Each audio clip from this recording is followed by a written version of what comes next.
Chat's working. All right, like I said, we're going to get this started. This is just a marker so I know where to actually clip the video at. We will be starting in 3, 2, 1.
Thumbs up.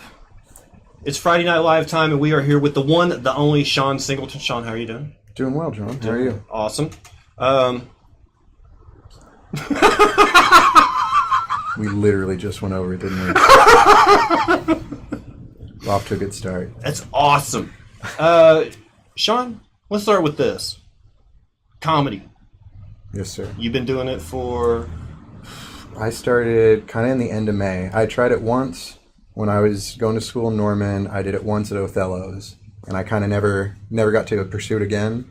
And then when I was living up in Missouri, I was going to do it again down in Joplin. And then I moved back here recently, and last October I moved back to Tulsa. And back in this May, I started picking up stand-up comedy. So I've been doing it for now 2.5, 3 months. Did you take a class? No, just been doing open mics, just kind of trying to write my own material. I try and write new stuff every day. That's free. Everybody should be writing their own material. Well, yeah. I like to do old Steve Martin sets. He doesn't mind. He doesn't use them anymore. Influences? Do you pattern yourself after someone, or do you like someone's style and you're like, I think I want to go that direction? It's funny because one of my probably my two favorite comedians, and they've been my favorites for a while now, because I kind of started out, I was watching like George Carlin and Louis Black with my dad, and I really got into kind of that style of comedy. And then more recently... Angry Old Man.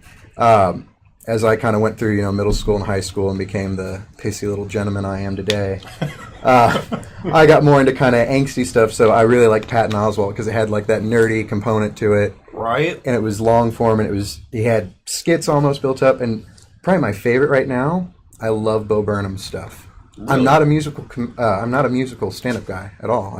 I don't introduce any elements of music, but I like his viewpoints. What do you find funny? Do you do like I do a lot of people I do a lot of people watching. Not like voyeuristic stuff, but like I really like to go into like restaurants or someplace by myself and just kind of give you like influence for bits. Yeah. I like making jokes about how other people act. Oh yeah, no, I can agree with that. I get a lot of that, and then it'll just sometimes be stuff I read or just interactions throughout the day. I never find one specific inspiration. Are you gonna stick with it for a minute? Or? Oh yeah, I love this. Do you? I really, really like it. I've had way more shitty sets than I've had good sets. That's everyone. Yeah, but I've gotten used to it now. Like, it doesn't hurt any less. But I've gotten used to doing bad. I always tell that story about that one good set I had, because in 3 years, that's pretty much I've had one good set. Yeah, it's like, hey, there was that one that we've heard this story. I know, but it's my only story where I actually came out the hero. Oh god. Preferences? You just did a local showcase at the Looney Bin? Yeah, I just did a local mic, second time up at the Looney Bin, just this past Wednesday night. How's the big room feel? I really liked it. It's nice because compared to the open mics, sometimes it seems like the crowd's a little bit more responsive. Yeah, because the bar's not right there next to the microphone. That, and when you go to an open mic and there's people who weren't planning on being at an open mic, they tend to not really be fans of the open mic. Right. At least with the Looney Bin, people are like, they have to make the intent to go to laugh. Yeah, they came there for a comedy show. Yeah. And so you don't have to worry about whiskers at the end of the bar going, what is this shit tonight? Oh, yeah. We wanted karaoke. Well, this ain't karaoke. No, it's not. It's karaoke without music. Sing along if you know the words, Whiskers. It's an Alcoholics Anonymous meeting where drinking's encouraged. I would love to stick on the comedy thing, but we can't. We start talking about food, and it's. Oh, you want to? Oh, I'm. That's my weakness. This is my kryptonite. Come on, are you coming? Get up here. You're the star of the show. Come on. Oh, for the love of God, get up here. Come here. All right. Everybody knows the alarm dog Oliver. Ooh, popcorn. Speaking of food, you're kind of an adventurous food guy. You wanna actually film making food or just experiencing food? I really like cooking because that's kind of when I moved out and I kind of got my first job and moved out on my own and I started to have to cook for myself. I was already interested in food and adventurous, different cuisines, ethnic varieties. And then when I started cooking for myself, I really liked the creative aspect of it. And there was like the merging of science and just art. And so you like baking? I am terrible at baking, but every now and then I like baking. Because like cooking is a pinch of this, a dash of this, season to taste. But baking is you have to have this many grams of flour or it's not going to work. True. It's a very scientific approach. And I understand the whole whenever you're single. That's when you start either learning to cook or you get real skinny real fast because you're only going to eat hot dog fried rice like so many nights in a row. You know what I mean? Hot dog fried rice. Oh, come on. Single guy in college, you've had spam worse. Fried rice. Spam fried rice? Yeah, no, it is worse than hot dogs. What kind of so on your if when you're setting up your cooking vlog, are you kind of pigeonholed into what? You're kind of an adventurous guy. You don't want to like just do American cuisine or just do. What is your favorite? I really don't have an all-time favorite. I kind of say if I had to pick like one thing to eat for the rest of my life, it'd be a toss-up between like really good tacos. I don't mean like I do like fourth meal, like Taco Bell tacos. When you're drunk at 3 a.m., those are beautiful. But like when you go to a taqueria and it's like the real like I get tongue generally when I go out. I get beef intestine. Those are the tacos I love, and like the super spicy salsas. I'd either eat only tacos for the rest of my life or only Japanese food. And I know that's like an ethnic food variety versus one dish, but tacos are, I don't know. Can food get hot enough for you? Oh, it can get way too hot. Really? My friends love, we always kind of have spice-offs whenever we hang out with each other. And my one friend's been growing his own chili peppers. He grew a variety of habaneros. And it was his birthday, and he's like, you want to do it? And I'm like, yeah, sure. And we're in the backyard and just popped it in our mouth.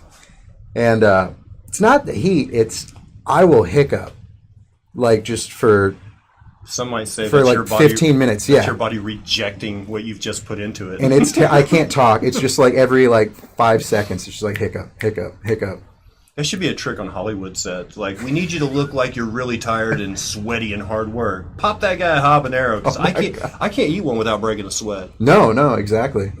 Interesting fact: you find like a lot of like spicy foods are concentrated in the equatorial regions of the globe, where it's hotter, and the food actually causes them to sweat. So it's like a cooling factor. So why do they eat coca leaves? Is that a fair question? Well, I guess that'd make you sweat too. True. Being all hyper off coke. Oh, we already have a question coming in. Mr. Singleton. Oh. Mm-hmm. What is the worst thing that you have ever eaten? And then they finish the question with, thank you very much. It's a very polite questionnaire. I like that. Yeah, I like that. Thank you very much. Man, one of the worst things I've had. Has there been like a food that you, or I don't want you to like mention restaurants. Oh, I'm not going to. But has there been a place where you went and you're like, and I'm an adventurous guy, I'm never coming back here again. This is not awful. Really. No, I haven't had like. Although, and I don't want to sound like a dick or be too pretentious. I guess I don't make that many mistakes when I pick a restaurant. I mean, I obviously don't make that many mistakes, but I don't have too much of bad luck, but I'll have bad dishes. But I might have other redeeming factors at like a restaurant. Like I went to a sushi place here in town. We're not going to talk about who it was. I had a sushi pizza. more or less, I went with friends and we did like an all-you-can-eat sushi thing, and one of the items he ordered was a sushi pizza. And it's not in the sense at all of an Italian pizza. It's a big mound of rice with raw fish and then just tons and tons of that spicy mayo, which I normally like. But then they throw it in an oven and serve it to you hot. Yeah, I mean, that's like hot cat shit on rice. That's terrible. Hot sushi. It's awful, yeah. And not like seared hot. What do they use for the crust? They don't. It's just the rice. It's like a bed of rice with hot mayo and fish on top. Hot mayonnaise is never good on anything. It's like an awful tuna melt. It's like the worst sounding thing ever. So this is where it ties into you being a foodie and a comedian. You're like, all right, I'm not going to enjoy this place, but I'm sure I'm going to make fun of it next time I'm on stage. Oh, I haven't really like trashed a place yet. I did mix in my very first set I did at the VFW open mic back in May. It was really just me testing out. Well, not even testing out. I just did the opposite. Like I did brainstorming exercise where I came up with all the names I wouldn't want to call my YouTube cooking show that I might come up with. And some of them were, oh God, what the hell was it? I've got them on my phone if you don't mind. No, go ahead. Yeah, no, because this was great. Did you have looked like you may have had a question? Oh, there's a few more, especially because some of our UK viewers, this is a point of contention with them, and I don't understand why, because basically a pizza is a bunch of stuff on a crust. So it doesn't really matter to me what you stack on there. It's still going to be crust, cheese, sauce. But a point of contention in the UK is, of course, Mr. Singleton, pineapple on a pizza, yes or no? Absolutely not. Really? And it's just not for me. A little bit of citrus because they only usually, it's not like they do pineapple and pepperoni, which would be awful, but a little salty pork, a little Canadian bacon with the pineapple. It's funny because I really like tacos al pastor, which is pork and pineapple. Right? I'm 50% Italian. Like my mom's entire side is all Italian. My grandfather used to have his own pizzeria. Oh, grazie, signore. Yeah. So I'm kind of like a pretentious dick when it comes to pizza, and it's like I'm more of a traditionalist. And I don't trust a round pizza. If it's a perfectly round pizza, like it's definitely you never find a round pizza in Naples. No, but I like round pizza. I mean, I like round. I don't hate deep dish. You're a cooking guy, so the Todd English book. Todd English book. I've not read. No, is it like a pizza like guru guide? He does a pizza. Okay. First few chapters shows the crust, but I mean that's one of the things he's like never trust around pizza. I think it's like page 2. Yeah. You know Todd English? Oh, I do not know Todd English. No. Kind of a tall, handsome guy, kind of like me without a beard.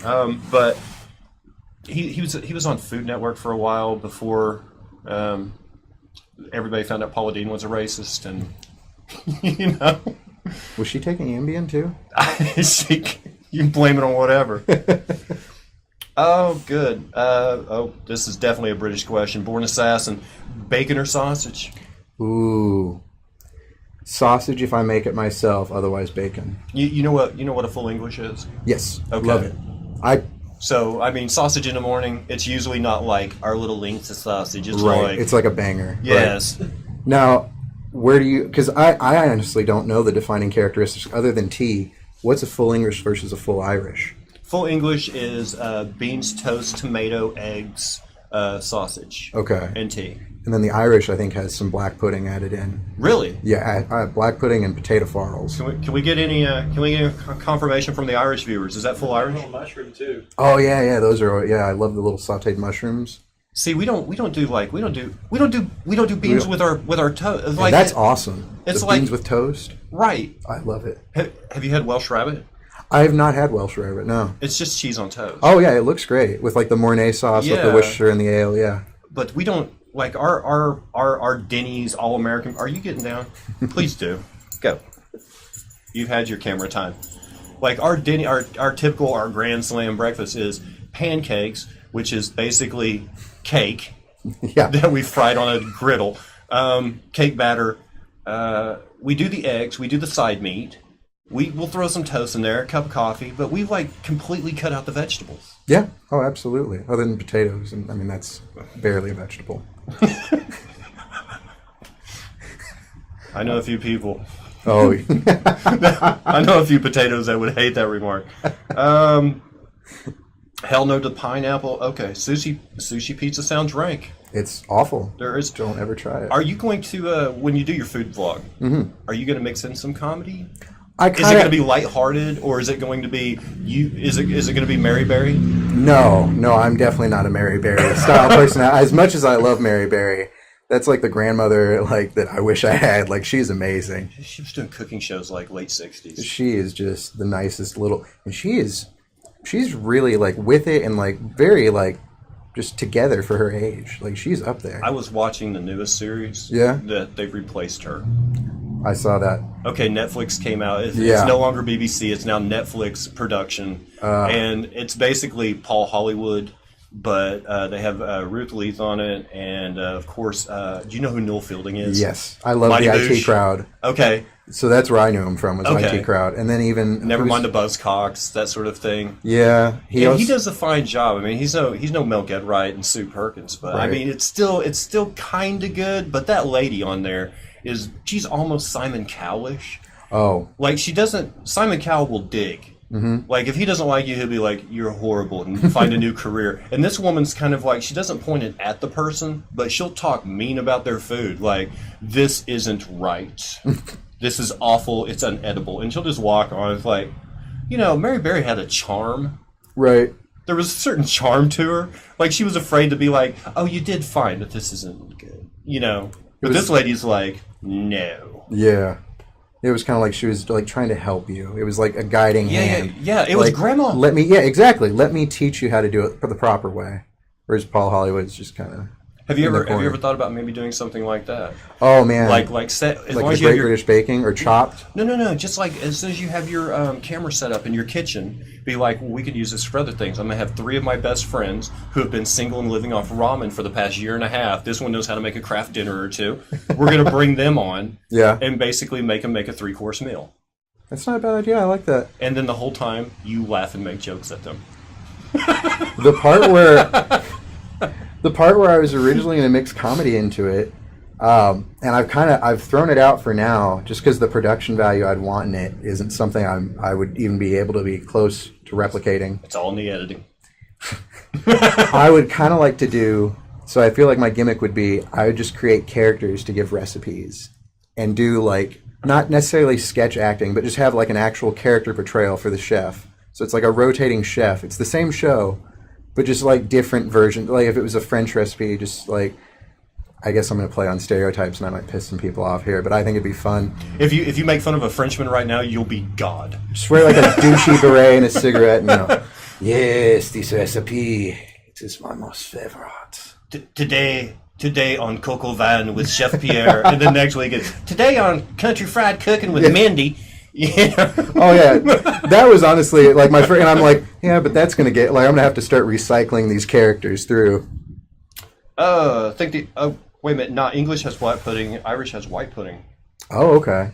There we go. Mr. Singleton, what is your signature dish when trying to impress? Ooh, so that's a good question because we all have that one go-to. Like, when are you single right now? No, I'm engaged actually. Okay, so whenever you were courting. What was on the menu? I did and I always like to do it, and it's really not that fancy. I like to do a lamb roast. So I'd get like a leg of lamb, and I'd put like rosemary sprigs in there, and just like red wine and root veg, like some carrots and parsnips. You wouldn't even have to taste it. You just show her the grocery bill, and she'd be impressed. It's like, you spent how much on meat? No, Sprouts has sales on lamb all the time. It's what? Great. Yeah. Oh yeah. Dude. I don't know if you guys. We have a local. What is it? A natural grocer?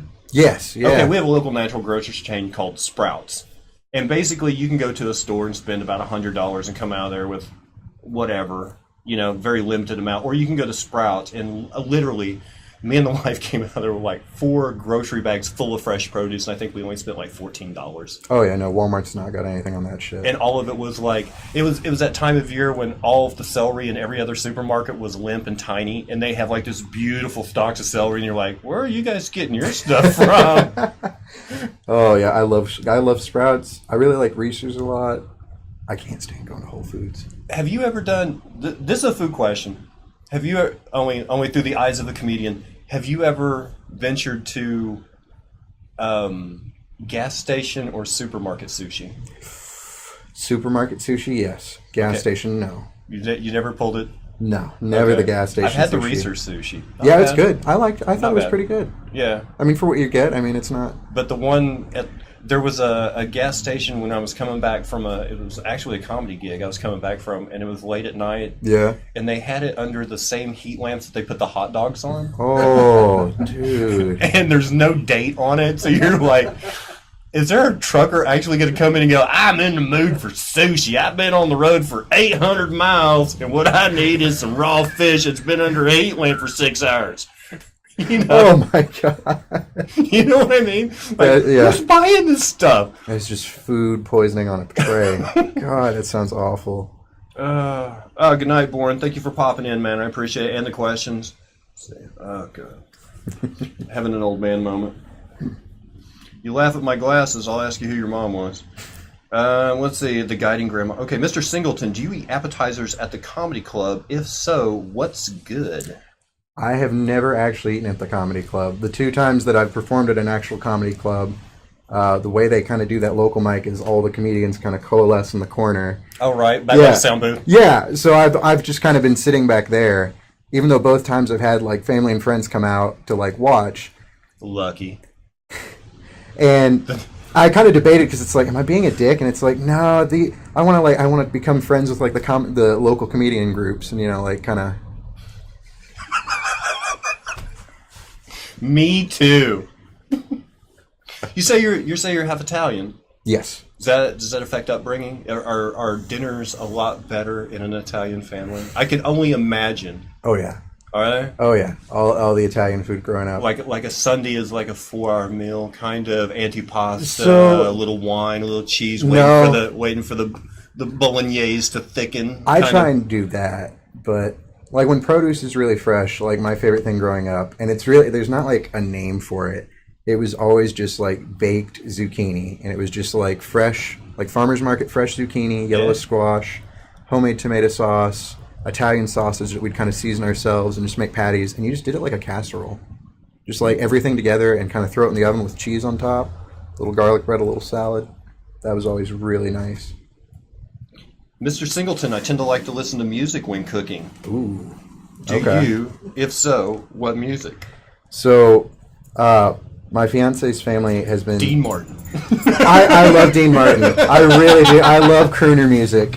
And I mean, that's like my mom and like my grandparents all loved like Frank Sinatra, Dean Martin. My mom's a huge bubblehead. She loves Michael Bublé. Really? Yes. I don't mind him. I don't know if I'd go and see him in concert, but I like the guy's voice. But not a fan. It's a rip-off of Frank Sinatra. I know. It's a repackage. No. I'm being very careful with my words right now. We start celebrating Christmas about August. Oh, I know where this is going. It's a very Christmassy family. Mm-hmm. I think this past month a couple of movies started showing up on Netflix. Like, who's been watching the Christmas movies already? And I've tried to hold them off for as long as possible because I want to get through the Halloween. I want to get through Thanksgiving. I want to work up to it. Yeah. It's a little early. So, yeah, I get burnt out on Bublé. I can understand. Because if you go to a Spotify channel or something and just type in Christmas music, guess what 85% of it's going to be? Michael Bublé. Yeah, and the other 15% is Mariah Carey, and they might pepper in a couple of classics. Celine Dion. Maybe, if you're lucky. That's how bad it gets when I pray for Celine Dion music to come on. Christmas in July, that's right. Mr. Singleton, is there a good marinara locally? Or is it all the horror? It's a horror. It's a horror. Thank you so much. Seriously, I mean, as... Like a favorite... Well, I mean, you are probably the closest. I know a guy that lives in New Jersey, and he's not real Italian. I mean, he's like Olive Garden Italian. Oh, yeah. You know what I mean? Like, right. We don't have... Well, other than maybe Mary's down on Cherry Street. I don't think I've been to Mary's. Really? No, I haven't. We used to like just stop in there for the tiramisu. We'd eat somewhere else and then get a dessert to go from there. But I mean, I'll have to try it. Do you have a favorite Favorite Italian? Italian place. What's the other half? You said you're half Italian. Half Italian, and then it's like a mixed bag. I used to think it was quarter Irish, quarter German, and then I had The Great Chefs of Ireland. Yeah. That's a thick book. I had a really slow day at work one time, and I got myself a free trial subscription to Ancestry.com, and just kind of went through and found birth certificates and mapped it out myself. And then I deleted my free membership because that's the kind of person I am. I got what I needed from that relationship. The other part, it's like a little bit of Denmark. Danish. Yeah, like The original English. little Irish, little Luxembourgish, a little Belgium, and a little Norwegian. Really? Yes. Just this northern Europe kind of plate. It's all on like my dad's mother's side, because every like Singleton man I trace back is all Ireland. Like Did they have food traditions that? I mean, the Italians.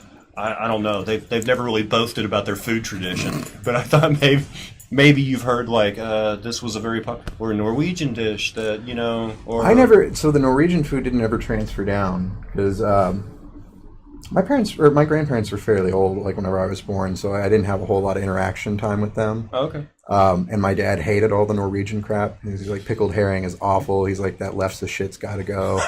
He's like, we're not doing any of this. He's like, this was the worst nights of dinner. Yeah. It's like, is Mom picking the food tonight? Please. Potato soup. Oh, the Great Chefs of Ireland. There's a potato soup joke. Mr. Singleton, on the subject of soup, Oh, okay. what's your go-to soup? What do you like to throw in a pot? Recently, I have really, really been loving matzo ball soup. Chicken with matzo ball? Chicken with matzo ball. It is like it's the ultimate chicken soup. We'll just take a moment to talk about my new best friend, Shawn Singleton. No, my mom did a chicken with matzo ball. Oh, did she? Yeah, we grew up on it. Oh, okay. There's actually a restaurant, if you ever feel adventurous on a Sunday, go to Claremore. Okay. There's a place there called the Hammett House. And Saturday nights and Sunday mornings for their brunch and their Saturday night dinners, the soup is chicken with matzo ball. They do matzo ball soup at Hammett House? I didn't know that. They've done it for 35 years. I did not know that. I've only ever been there a couple times, and I've only ever gotten the chicken. They do like a chicken fried steak that's the size of your plate with a baked potato on the side that looks like a softball, right? And then they have the nerve to come out there and go, "Are you ready for pie?" And you look over at another table, and the wedge of pie is like it's like a quarter slice. It's at least 9 inches tall, nothing but whipped cream. And you're like, no, I don't have room for that. But if you for your starter, yes, that's where we got the recipe. Okay. But yeah, we do a chicken with matzo ball. That's like our Really? family soup.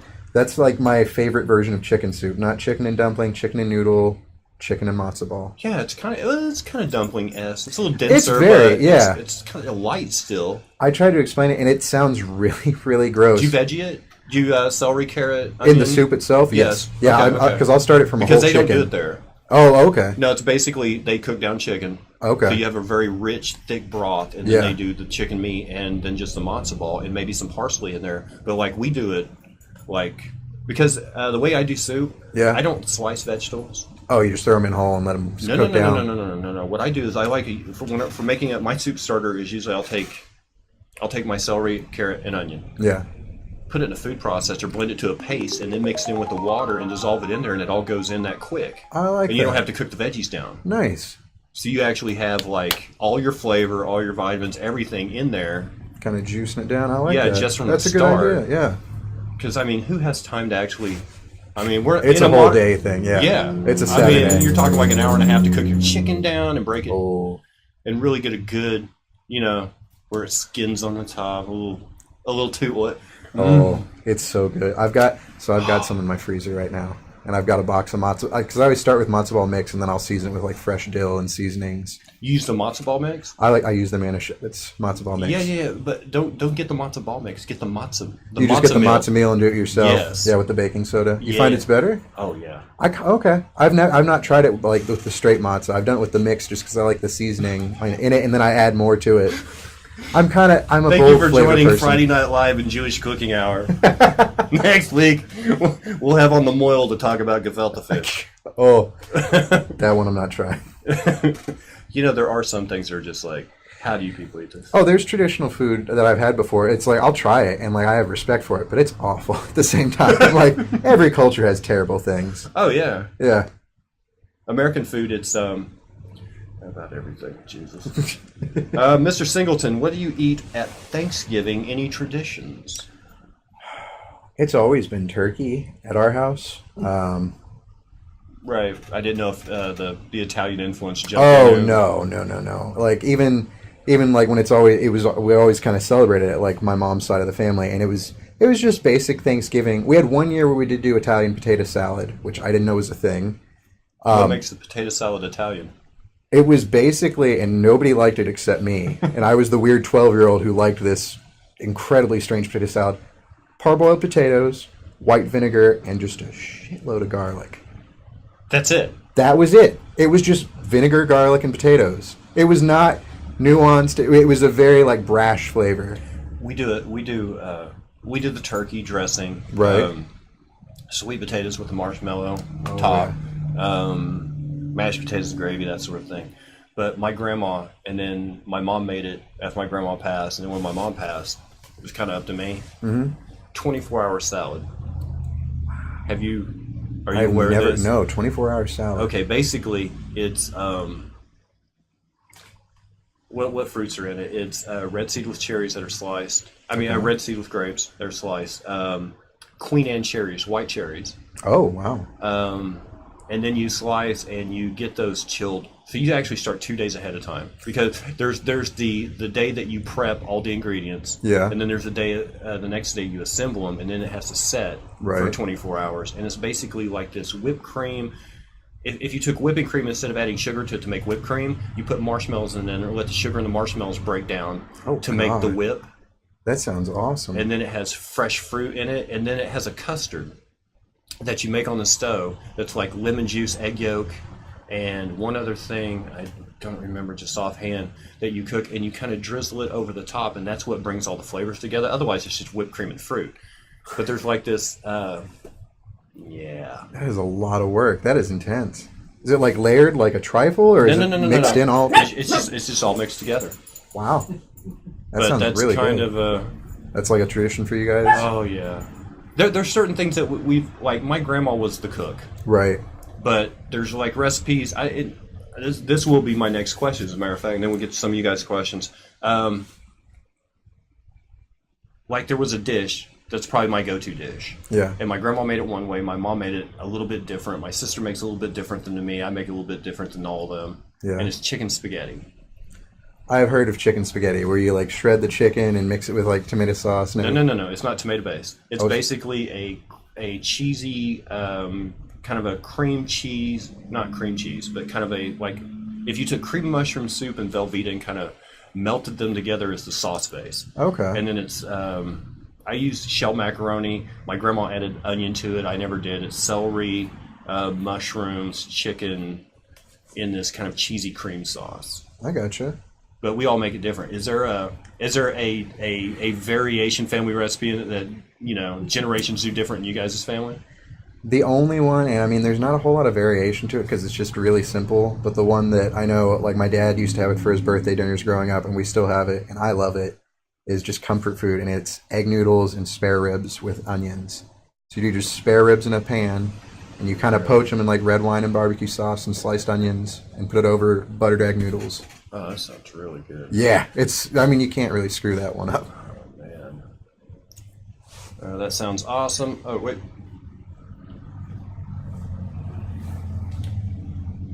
Mr. Singleton, have you ever had a Greg's sausage roll?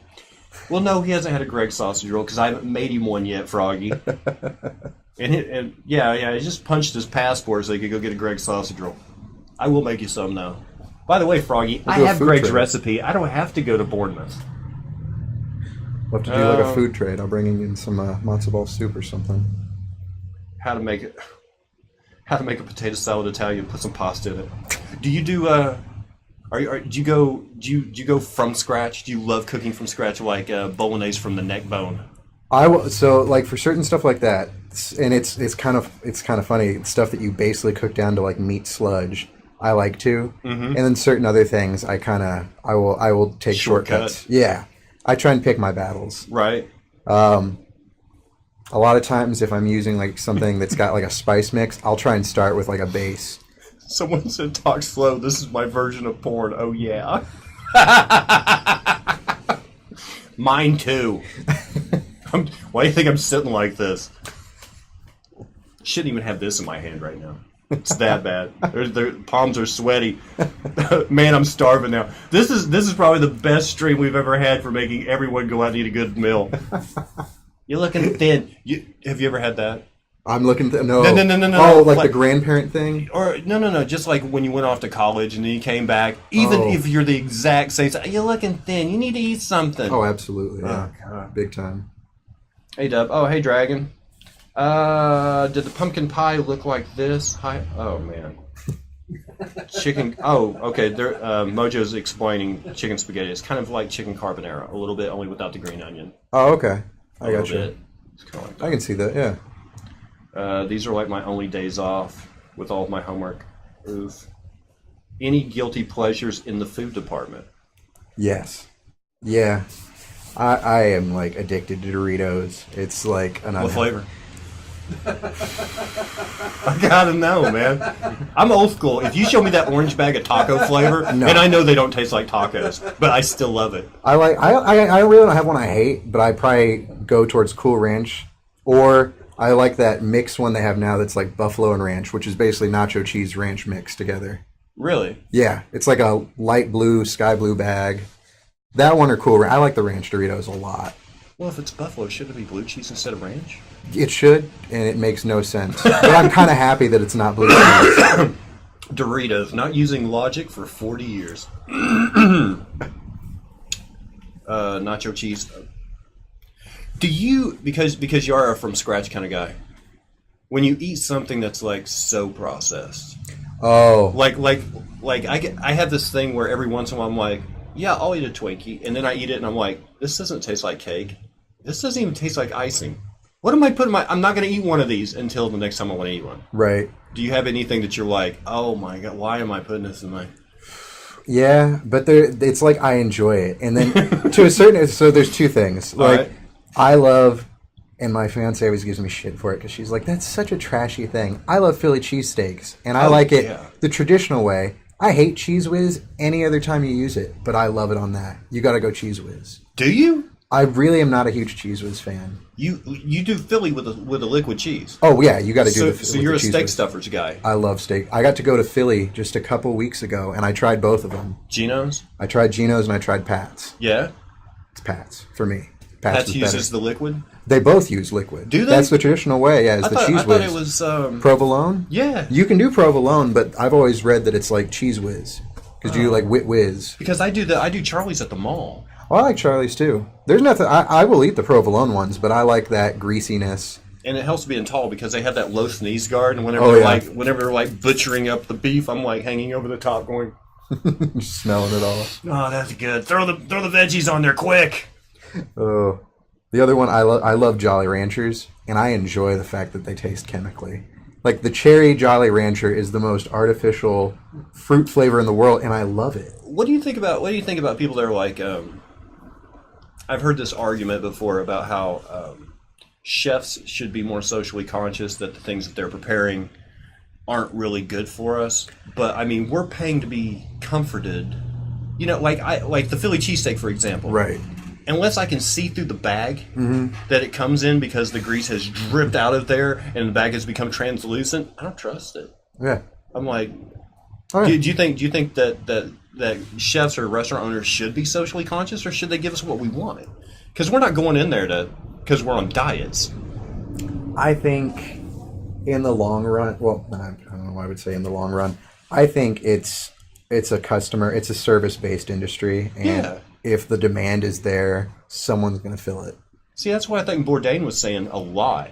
Oh, yeah. Because he was so upset with, why do you make this? Why do you make this? It's bad. You use real butter and a lot of salt. And he's like, I'm here because people want this. The real food. The real deal. Yeah. Oh, I kind of hate, not shortcuts in that, but I love that zucchini noodle maker. I use that a lot just because I like zucchini. But there are certain things that I'm like, no, it has to be real pasta. Like, I'm not screwing around with vegetable substitutions or cauliflower rice. So do you prefer eggplant parmesan or chicken parmesan? That's not really a vegetable substitution. That's two separate recipes. That's not a fair question. I like Strike all three. the question. I like all three. Veal parmesan's my favorite, though. No veal. Is that PC? I don't know. I don't hear people talking about veal anymore. I'm like, is it okay to talk about veal? They moved It's on like, to the it's next a big baby. thing. No, it's It's like, if you don't have a problem with it, then eat lamb. If you have a problem with it, go for mutton. You know, if you're worried about the age of your meat. Right. Am I allowed to tell jokes, Dub? No. Leave that to the professional comedians. Just kidding. You tell whatever joke you want, but we're only taking questions. So, knock yourself out. Ever eaten at the Waffle House? Do you prefer smattered, splattered, smothered, covered? How do you like your hash browns? So I have a question for that. Is splattered really one of them? God, I hope not. I don't think I feel like that. I'm not making fun of you. That's like there's a joke there. Like, that's an oddly sexual order at Waffle House. Splattered. Splattered. I just ate at Waffle House the other night. Actually, after that Looney Bin set. Your options are limited at 3 o'clock in the morning. They are. Used to it was just taco mayo or Whataburger. Oh, Whataburger. Whataburger. I love. You don't? Are you not a fan? No. I am a fan. I just don't like the lines. No, it's and it ridiculous. takes them forever. That's why we call them Whataburger. Yep. I like mine. I like the cheese, onion, jalapeno, chili on my hash browns. If I'm gonna get them like, annihilated, I want the chili on there too. I do ham, the country gravy. Okay. Sometimes with cheese and the mushrooms. I gotcha. But mushrooms at a Waffle House. Yeah. Yeah. It can be dodgy. It's like, was this thing ever firm in its life? Hell, Probably not. even the chili. Canned chili is basically dog food for humans. Right. I'm totally okay with it, but that's just Alpo for people. When you see it, when you go to Sam's Club, and you see the big can of it, you're like, ugh, that doesn't look so appetizing. Having it be called Wolf Brand chili doesn't help either.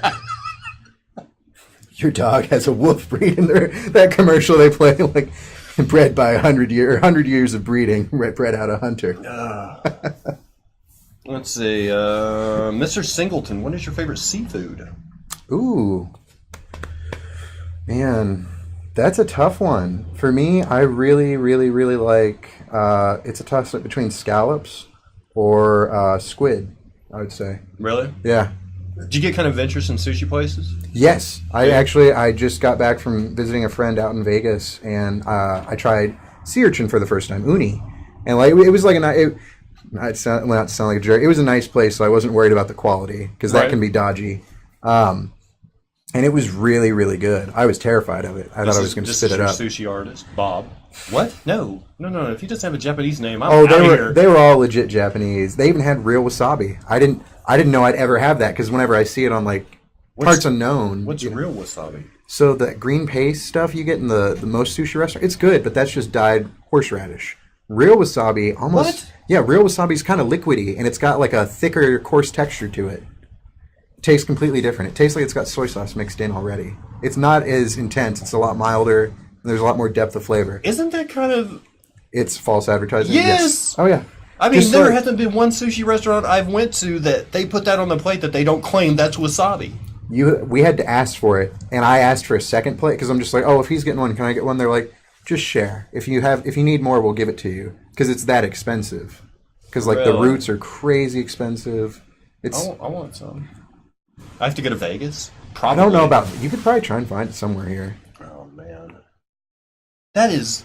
It blew my mind. My friend was like, "I'm so excited you get to try that," because he's like another foodie, and like we used to live together here, and then he moved out to Vegas, so it was like a reunion, and we were just doing a bunch of tastings and stuff. What was your? Did you top five places you visited? That'll narrow it down. If I said one, easily the sushi place I absolutely loved. Okay, I have never seen this before, and this is it was total like just fat kid, but it was also like hipster healthy. It was like a Chipotle, but for cinnamon rolls, and they were only vegan cinnamon rolls, which you wouldn't have been able to tell if they didn't tell you that. But you just went through, and it was like a topping. It was like Cinnabon, but they just like built whatever you want. Like you could have one that had butter rum sauce with bananas and like caramel and pecans. Slow down. Yeah, yeah. If you're barely hanging on there, this is gonna put. If I get really close and do the ASMR thing, you know. It's a delicious cinnamon roll. This sounds like something Tulsa needs. It was decadent. It was real decadent. What else? And we had phenomenal pizza at this place called Pizza Rock. Really good, like kind of oblong shape, not square, not round, but hand tossed. Kind of pick your topping kind of thing. Cracker thin crust. No, it was. Oh god. Yeah, it was just like it had ricotta. I can't stand Chicago style. I hate deep dish.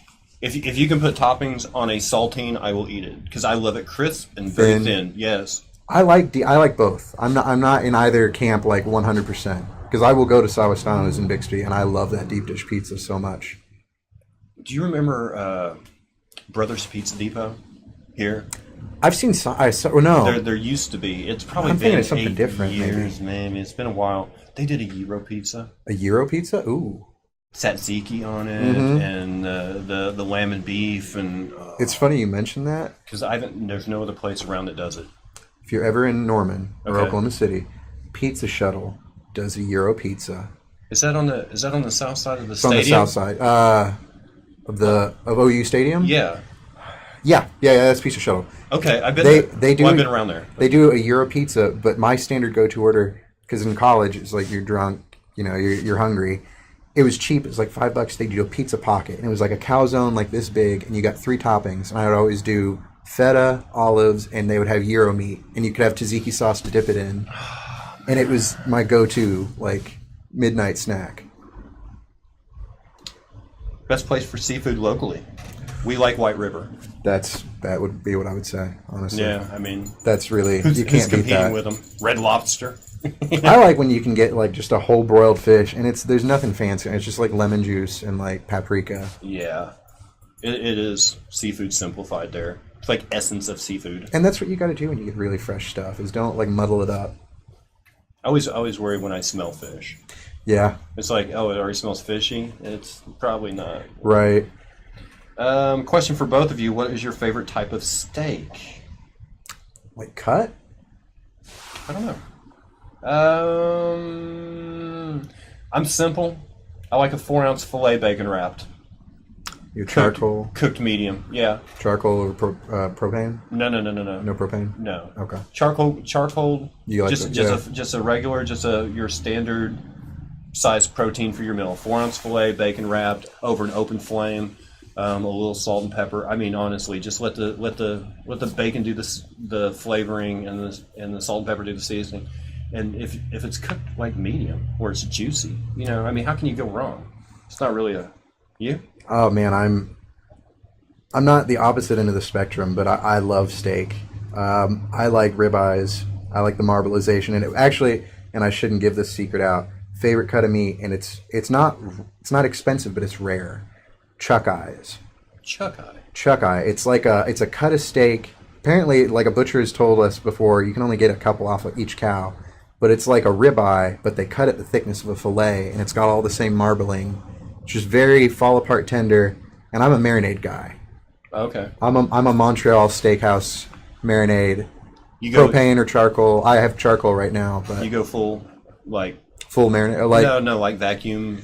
no, to no, make I don't sure do. all the Oh marinade god, gets no. through every fiber of the meat and all that. No, I normally just use like some like really cheap whiskey or like some like jug wine, and like use that and like a little vinegar and oil, and just throw the packet in. Let's see.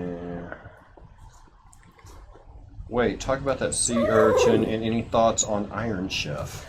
Iron Chef. I miss the old Japanese Iron Chef. Oh yeah, Chef Masaharu Morimoto. Oh, dude. Yeah. Some of the things on there is like, I don't think I'd ever eat that, but that's Oh, amazing. God, no.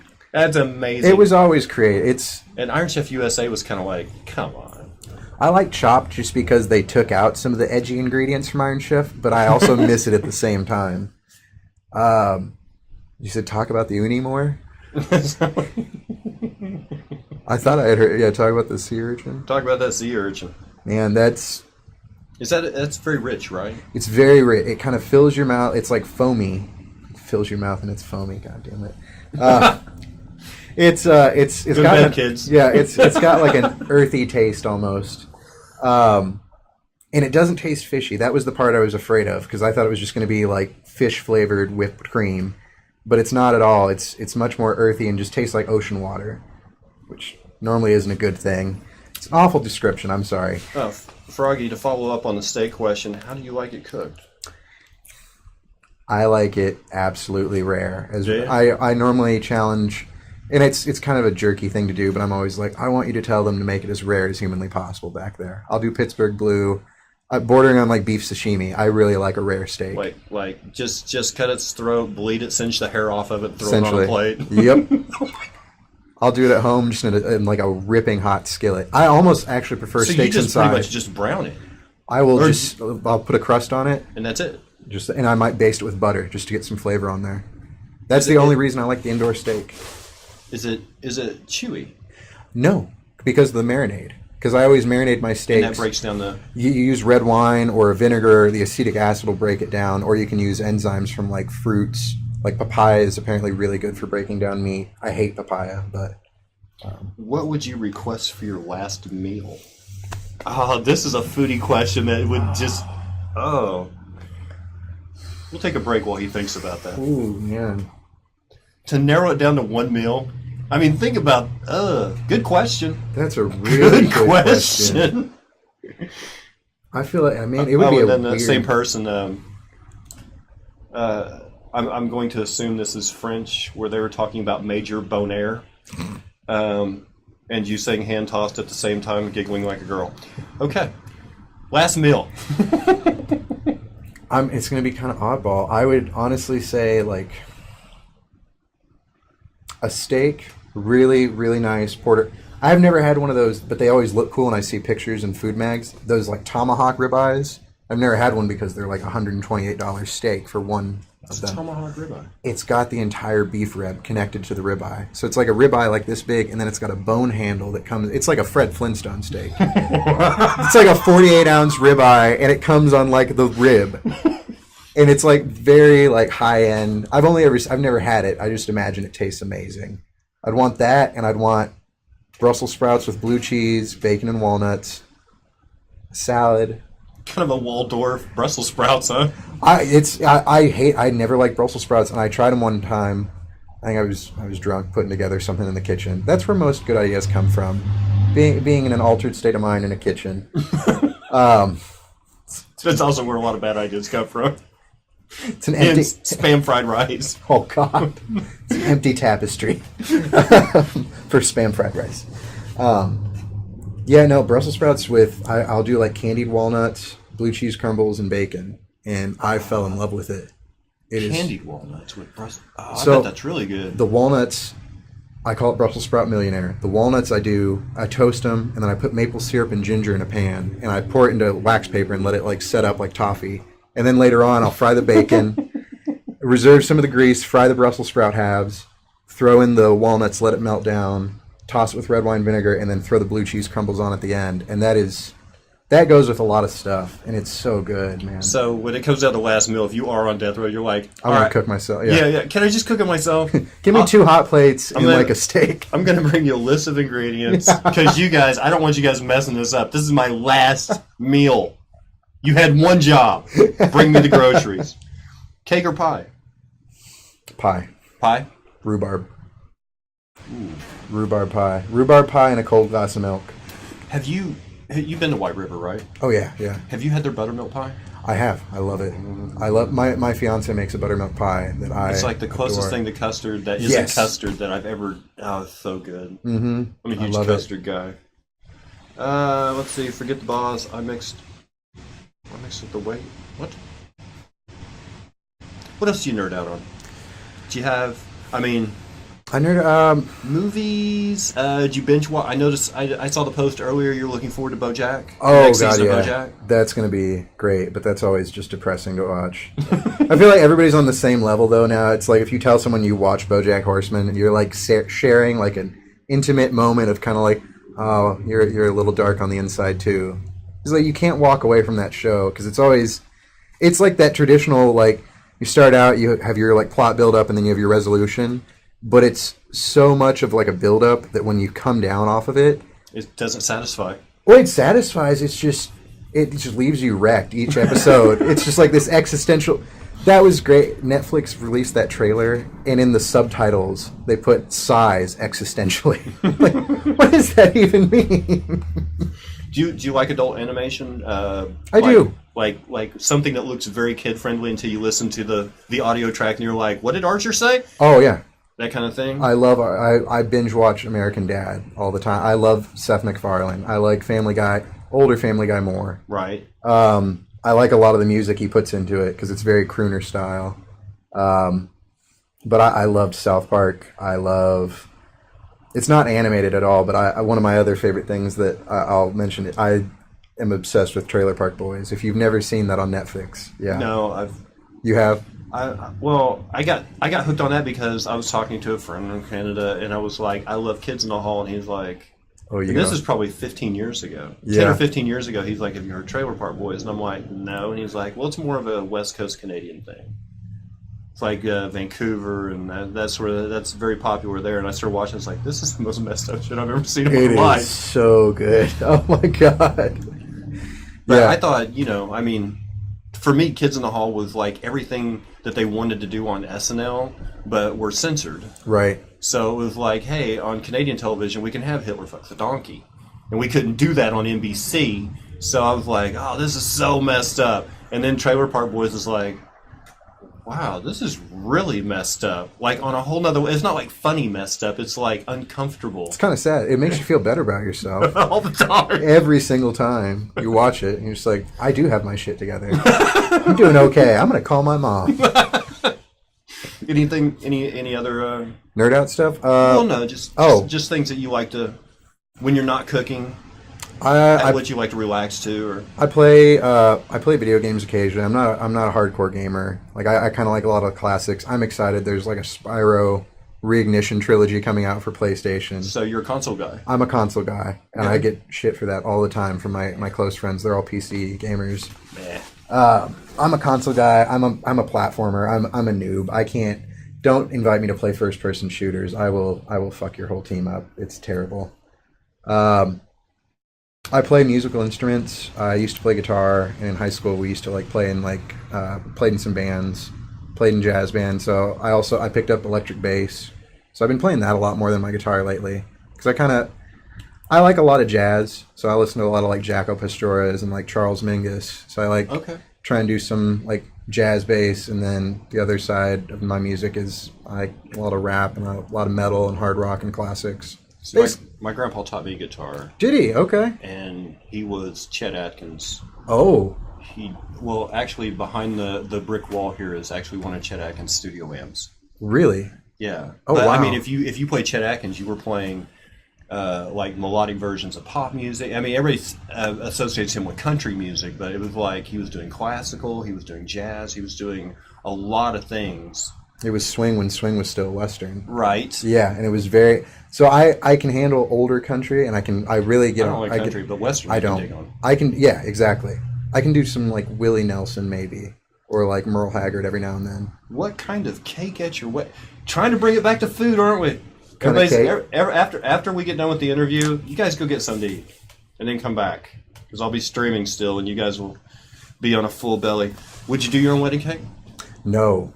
We already have it planned out. I am not doing my own wedding cake.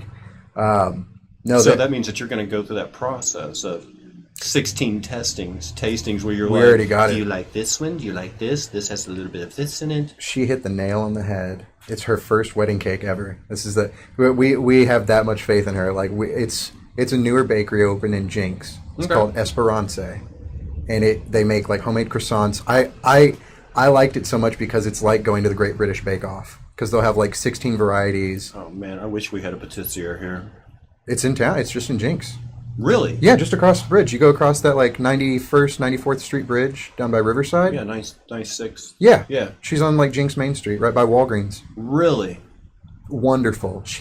I used to love, they had this chicken tikka masala croissant. She made her own curry. It was crazy. Like, it was like... Wait, a tikka masala croissant? Dude, she does wonderful things. Does she do a beef vindaloo muffin? No. She does, what's some of the other ones? That does sound pretty... Oh, and then there's just there's chocolate and there's fruits and stuff. But we asked her, we're like, would you be willing, we love this so much. And like, we kind of become close. It's like, would you be willing to do like our wedding cake? She's like, I've never done it before, but I'll try.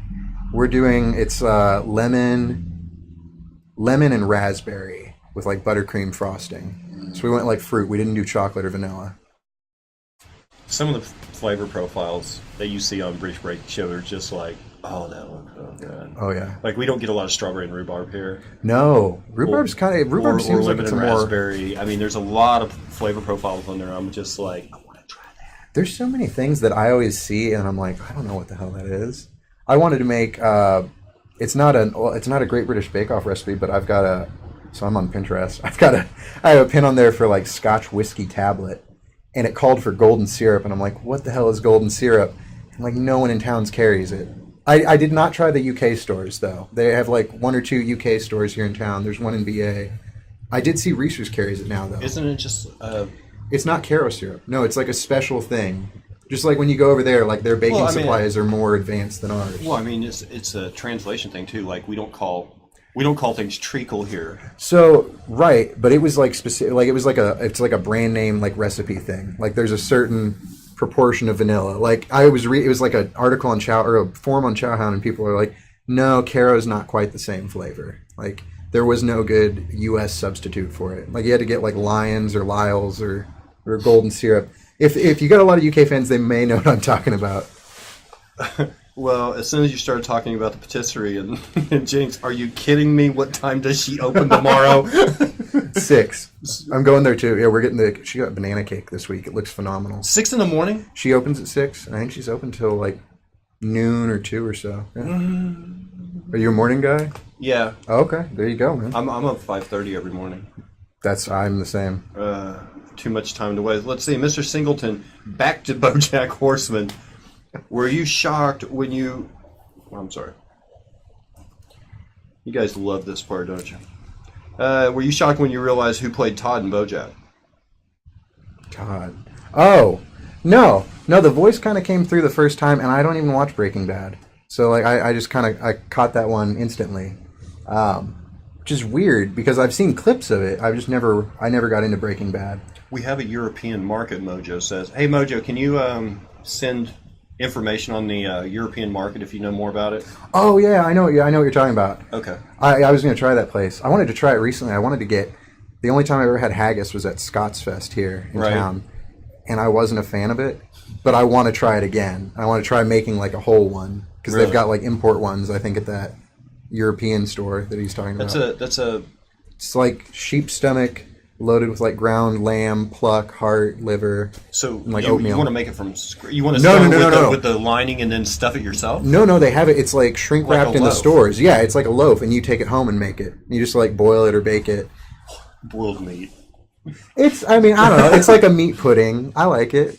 I like black pudding and white pudding. Those are all. And I mean, that's a terrible description to tell someone. Like, what's black pudding? I started on puddings 1 year. We were doing a big Christmas. Yeah. And it was like, I think we just moved into this house. It's like 15 years ago. But we were going to do a big Christmas. Like, you know what I've never had? Goose.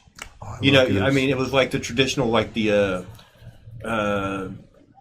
Victorian England kind of Christmas things. And it's like, so I started reading through these old Christmas stories and stuff, A Christmas Carol, or 'Twas the Night Before Christmas. Right. And I'm like, we've never had goose. And then the words plum pudding came up. Oh. And that's what got me started making puddings, was I wanted to, what's plum pudding? I've read this line however many times in my lifetime. I want to know what a good pudding is. Yeah. And that was like my first steamed pudding. And I was like, I'm a fan. Oh, it's good. Because I love bread pudding. Mm-hmm. That's like my favorite. Oh, it is. As long as they do it with the nice raisins and a good, have you been to the White Lion? No, the British pub over on, what is that? 71st and Yale. Oh, no, I'm thinking of a different one. I've driven by that one, though, too. Yeah, I know. It's right next to the Quick Trip on that side road? Yep. Okay, Betty Southard owns that place, and she's originally from Liverpool. She met a U.S. Air Force serviceman, Dennis, in the 1950s. She moved here in 1957, and out of that building, she used to have a travel agency. Yeah. Where And her son had an antique store where when she would come back from England, she would have a piece or two and he would sell them, these antiques. She actually has the front doors on that place are from the Harvest Mouse, which was the pub in Liverpool that her dad used to go to. Oh, wow. And they tore it down, but she got the doors. She got the front doors off the place. Cool. But they have pub fare. You know, they have like different meat pies, pasties, fish and chips. Yeah. You know, they do standard kind of Branston pickle kind of stuff. I've got a jar of Branston pickle. Do you? So I went to the World Market and I got a jar of Branston pickle, Marmite, and Vegemite. And I've become a Vegemite believer. I love Vegemite. Really? I like it on toast with butter. I like Marmite on toast with butter too, but the Vegemite I enjoy more. And I really, this is my food hack that I've been doing recently. Vegemite mashed potatoes is the best mashed potatoes in the world. Really? Like a little bit of Vegemite mixed into the butter and then just in the potato. It's amazing. Wow. It's so good. So she does all this standard food, right? Yeah. But she's also a gourmet at heart, and their flat's right upstairs. Yeah. So, like you'll look and you'll be like fish and chips and all this stuff, but look over on the board in the pub room. Yeah. It'll be special of the day, and it'll be something phenomenal like lobster vol au vents. Oh wow. Yes. That's crazy. Like me and one of my best friends who's originally from West London. Yeah. We went in there one night and he was like pining about how he missed having Sunday beef. Yeah. And they're not open on Sundays. She's like, well, I'm not open on Sundays, but I tell you what, you come in any day next week, and the special of the day, all next week will be Sunday beef with roasted potatoes and Yorkshire pudding, and we'll do a bread pudding for dessert. And it was just like, I think we ate twice. I think we ate twice over there that week. Just to have a good roast. Did you do a roast? Yeah. Oh, I love roast. Oh. That's why I like to do the lamb roast. But I do it the same way. But I've never made Yorkshire puddings. My future mother-in-law did for us one night, and I really loved it. You can't make it unless you do the beef. Oh, with the beef fat? I think she used lard as like a cheater method. Okay. Yeah. Yeah, it's a little bit of flour in the beef drippings. Yep. In a muffin tin. Any fantasy meals that you would love to try that you haven't yet? Ooh, fantasy meals that I'd love to try. Hey, thanks for popping in, Dragon. I appreciate it. No, I really...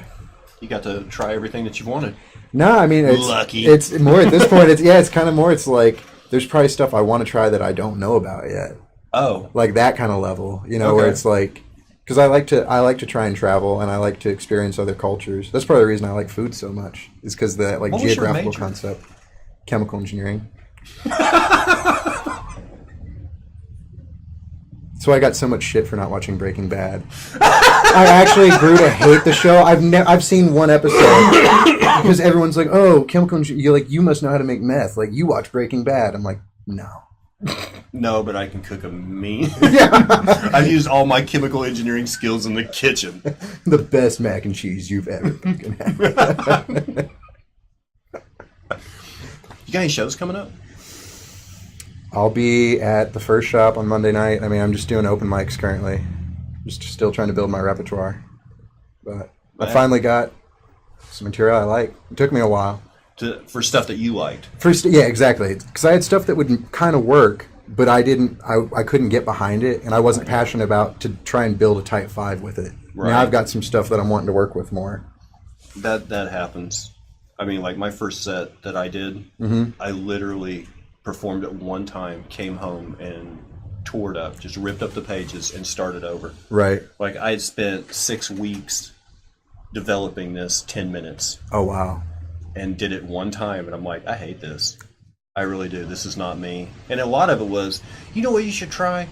Or I would say something funny, and people would be like, oh, you should use that. And I was like, okay. And thinking that their opinion really made me feel good about it. Yeah. And then after a while, I was like, I hate this. I don't like this joke at all. If I'm going to keep doing comedy, I'd never want to use this set again. Right. I mean, that was kind of it. Because part of the fun is having your own voice. How about some vlog info?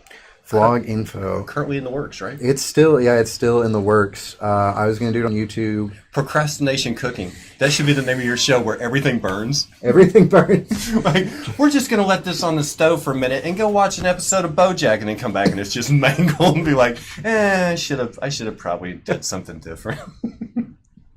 Just basically like a live action Swedish Chef, just Chef like a kitchen procrastination. meltdown. Yeah. God, that's a good title. Right now, what I had it as, and I'm not. I think I liked it way more when I first came up with it, and now the more I sit and mull on it, it was going to be Chef AF. So I was trying to do like some stupid. I'm like, oh, I'm going to appeal to the youth. Like, I don't. no. And the more I say it, and when I tell people, and I'm like, that feels really immature. I've told people in the past, is like, look, I'm not going to call you my dude. I'm not going to use words like lit. I'm a little bit older than you guys, so I'm just going to keep with the verbiage that I'm already familiar and comfortable with, and if you guys want to use those phrases, you can. Yeah, I only ever use it ironically now. And I don't mean it in a hipster sense. I mean in like with close friends, like when we're just hanging out. I'm like, oh man, this is such a lit night. Like, I'm so glad you're here. You're my BFF.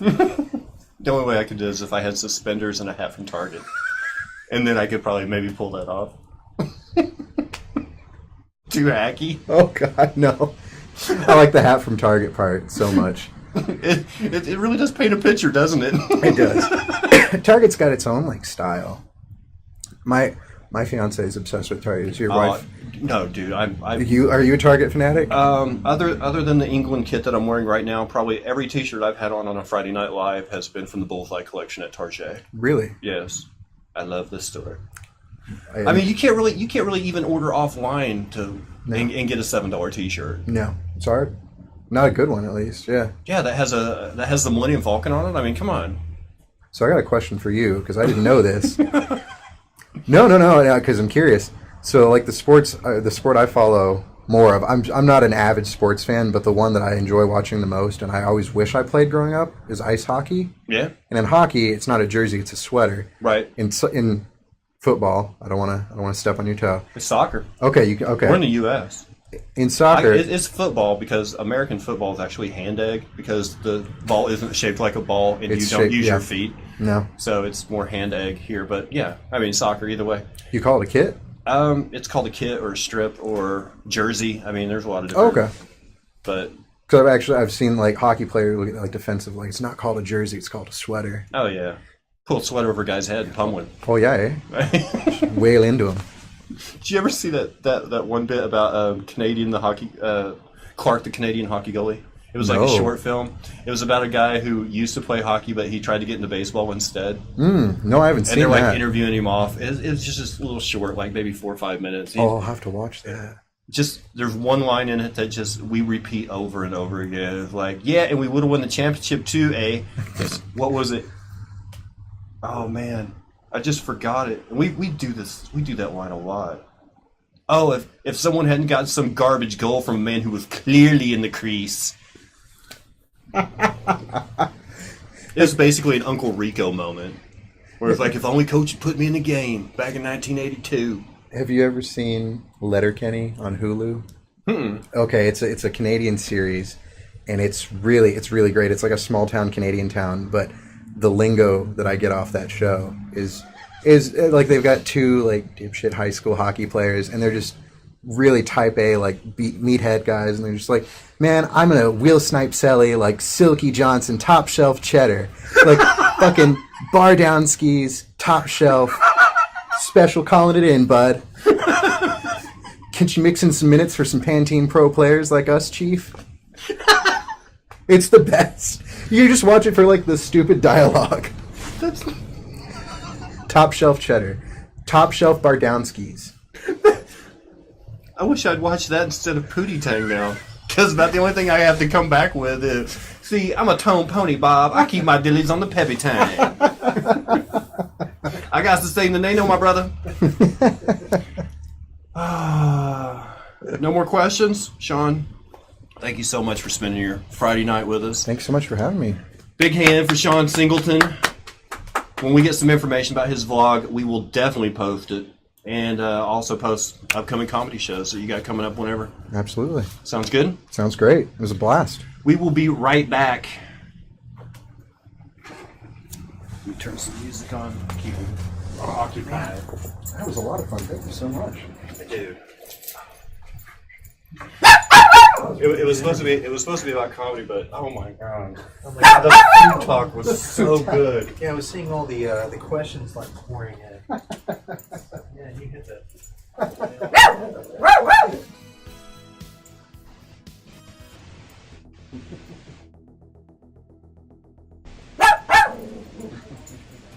Oh, here's that watermelon. I appreciate it.